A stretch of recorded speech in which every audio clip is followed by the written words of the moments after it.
This is gonna be fun. Scream.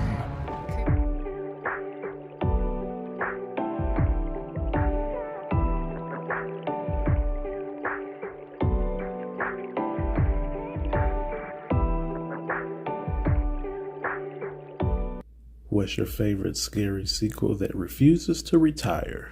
The answer for that would be Scream 7.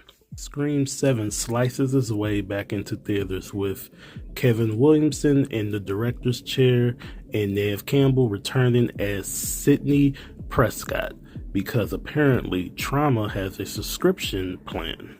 This time around, Ghostface upgraded from tormenting Sidney to targeting her 17-year-old daughter, Tatum, proving once again that generational trauma is the real franchise villain. Listen, they did not come to play in this movie. This is easily the most violent and the bloodiest entry in the franchise. It is creative, chaotic, and just unhinged enough just to make a packed opening night crowd gasp and laugh at the same time. The theater experience was elite. Horror fans were eating it up, and it was just a good fun time watching a movie like this, like I said, on the opening night. Ghostface understood the assignment and he executed it on all levels when it comes to that part. Unfortunately, nothing else didn't work in this movie for me.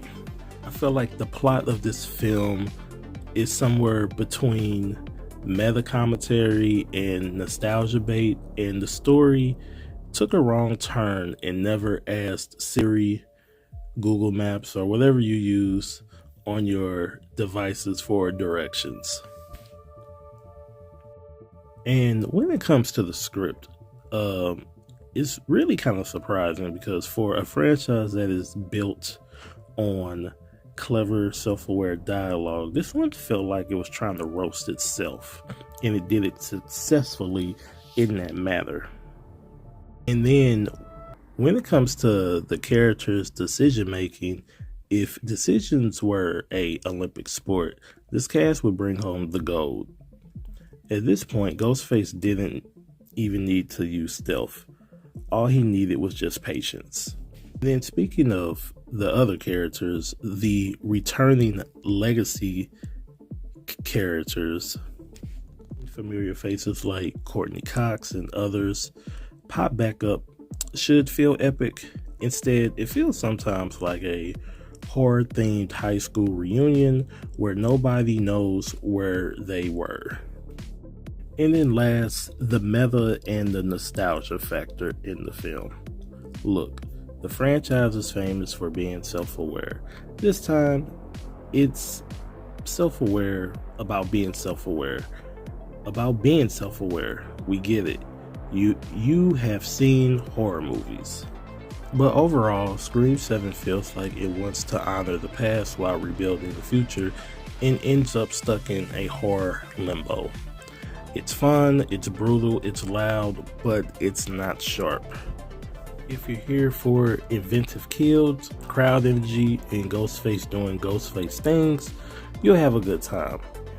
If you're here for tight storytelling and clever satire like the early films, you might be screaming for different reasons. And down in the comment section, let me know how you guys liked the movie. If you liked it, you disliked it, especially from the individuals that are big fans of the franchise. I would love to hear you guys' input. And if you made it this far, that means you have made it to the end of the video. Thank you guys for watching and listening to my review. This is AR Movie Memos. If this is your first time to the channel, thank you for coming through. Hope you guys liked the review.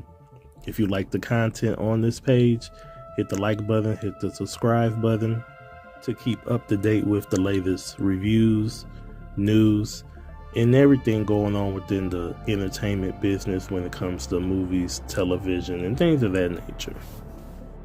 And this is AR Movie Memos. I will see you guys on the next review.